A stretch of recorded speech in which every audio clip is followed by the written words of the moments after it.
By two feminist women talking about how wonderful their life is because they don't have a husband, they don't have children. So they're showing, oh, today I slept in, I went to the spa, I went to Belize. They just talk about how nice their life is because they don't have the inconvenience of a husband and children. And these are young women who have been perpetually lied to. And I'm just telling you, if they do a follow-up at 50, they're not going to be happy. They're going to be working late. They're going to be lonely. They're going to have 7 cats and a couple of STDs. And then at Christmas, they're going to be all alone, very sad. And what they're not going to post is, I'm winning. By now, you're all aware of the loneliness epidemic that's going on with single men. And what I find really interesting is the amount of men that are coming to their aid.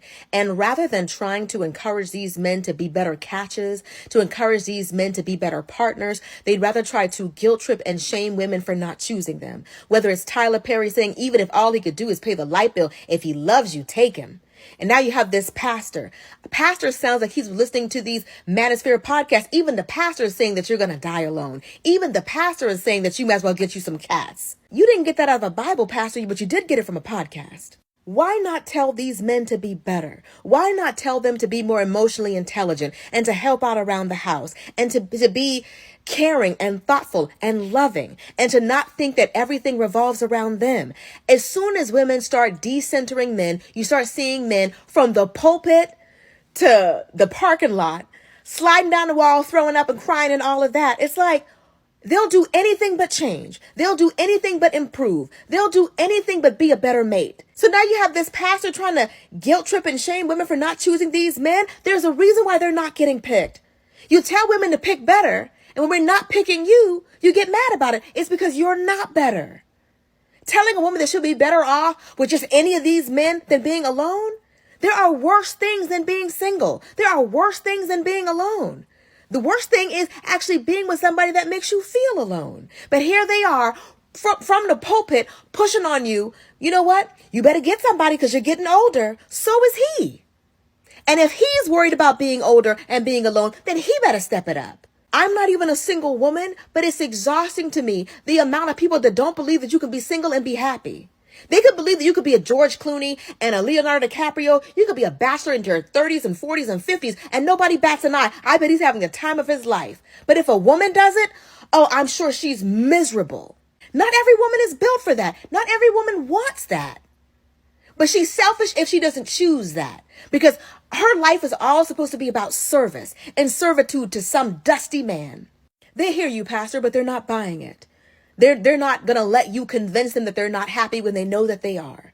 They would much rather be single and selective and waiting until they find somebody that's worthy of their choice than just settle for anybody because the men out here are lonely. They're going to stay that way until they make themselves better choices. There's a woman on here that has 2 dogs and they are absolutely adorable. And she takes really good care of those dogs. Like she bathes them, gives them these like spa treatment for the dogs. I'm talking about cooking steaks for the dogs. Like the dogs eat better than some human beings. And it's just a single woman just taking care of those dogs who treats them like they're her children. The men in the comment section, the way that they are jealous of literal animals, the way that these puppies have these men, they're boxers in a bunch. It is insane. But they feel like all that effort is wasted. Like, because they want one of them to deserve all that effort. Why isn't she making a steak for one of us? Why isn't she clipping our toenails? Why isn't she like, sir?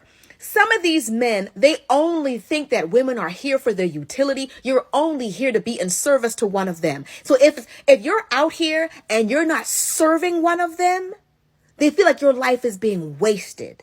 How dare you cook and clean and you're not doing it for one of us? Ciao.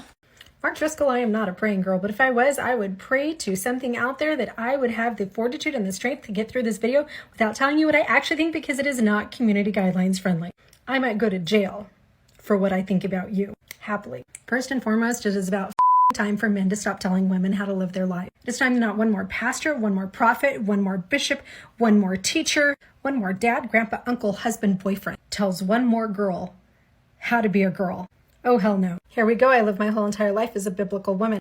Was married at age 20. Popped out 4 beautiful babies for the Lord. Gave up college, gave up a career, gave up everything. And I was miserable. But I didn't let that misery stop me. I gave that misery to Jesus. Told him, I am here to be a vessel in your hands.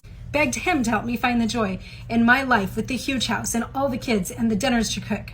The hours of isolation, the strain and stress of being a wife to my husband, who himself was dying under the stress of maintaining all of the finances, is a sole provider for our huge biblical family. Here's my 50-year check-in.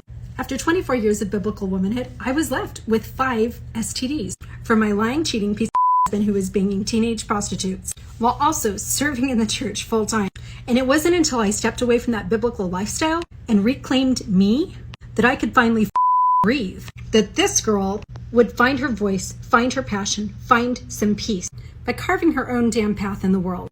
At 50, I am happier than ever because I have finally claimed my own life, which sometimes includes working late, sleeping late, eating an ice cream sundae in bed at 2 a.m. My biggest regret in life is that I ever gave up everything that I was, everything that I ever could be, everything that I'd ever dreamt of, to be the woman that I thought God in the Bible said that I was supposed to be. And while I love my children, I wish that I had never been a mom, wish that I had never been a wife. Those things are for some people, they weren't for me.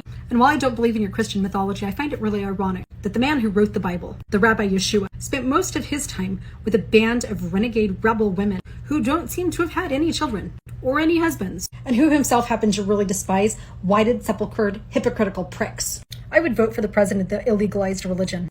47 here, 3 years until 50, and well, actually 2.5 years. I'm excited about that. So now, first it was podcast guys, and now it's pastors. And mind you, there's another video that I was going to do in response to about a pastor who got on the pulpit pretty much telling women that unless they do something to, I guess, show the men that we have a brain, men are only going to see us for sex because they have to dispel their semen. I'm not lying. I'm not even going to do the rebuttal on that because it was so stupid. But just look it up. I'm pretty sure you can Google it. But this pastor has decided that women at 50 are going to check in and be alone. For some reason, I don't know why we have cats. And then I'm working late. I don't know, why would I work late? And then apparently there's something wrong with going to Belize. So he doesn't believe in travel. Alone at Christmas. So you have no family, like everybody passed. I'm trying to figure out where everybody went. So I need men who think that women are just here to make gravy from scratch and change diapers to stop getting on the mic. Like, you know, can we stop getting on the mic? And then there was another video my cousin had put on her page about men should get served first at dinner. And I'm just really trying to understand what's wrong with their arms. And it's what's going on in between, their beard. There's a beard here. There's something in between here. What's happening? And my thing is, I don't mind making a plate for the man that I love.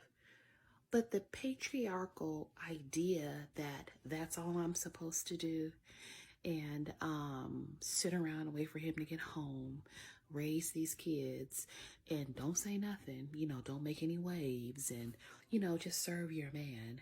Yeah, I'm not doing that, okay? And for those that like to bring up the Bible, they like to skip the part, women submit to your husbands. That's in the Bible. Yeah, go a scripture before that, baby, okay? Because you're only stuck on Ephesians 5:22. We need you to go before that, when it says that husbands and wives are to submit to one another. But I digress. Yeah, so if I'm 50 and I'm not married, baby, I'm not lonely. I'm not alone. I'm thriving. I'm happy with every decision that I've made. And so are a lot of women, and I think men are nervous because at the end of the day, some of these men realize they bring nothing to the table but a penis and a check. And, it's not enough. Who's going to tell them?